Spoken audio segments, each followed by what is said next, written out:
Hi, Rebecca Stevens from Workbrighter here, and I was on this beautiful spring day. I was going to talk to you a little bit about mindfulness.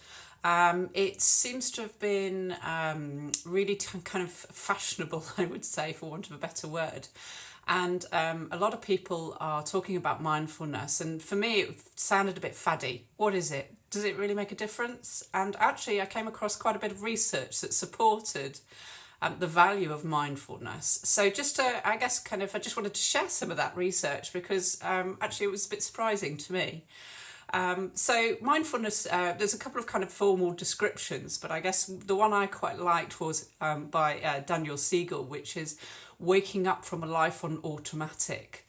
And I thought, well, that's great. That makes a lot of sense. Kind of waking up to what you actually do day to day. Is what he means by that. And there's two real things, and you'll have heard me speak quite a lot about neural networks and brain networks and the plasticity of the brain, if you've read or listened to earlier blogs. But basically, the brain lays down neural connections, and if it's familiar, it builds stronger connections. And you can actually change the connections in your brain by basically not using the networks. I'm being really simplistic with the science, but that, for the purposes of understanding it, by not using certain networks of thinking and by using other networks of thinking, you can actually change the structure of your brain. And this is proven. So mindfulness can actually help you do that because it, particularly if you do things like meditation, is a key aspect of mindfulness because it's about focusing on the here and now, being very attuned so your body and your brain aren't competing with each other. And that helps you start to be attuned to negative thoughts and start to think about how you're going to change those negative thoughts. What thoughts are you going to replace them with? The other aspect is flexible mindset. This has become really big in schooling and education, interestingly.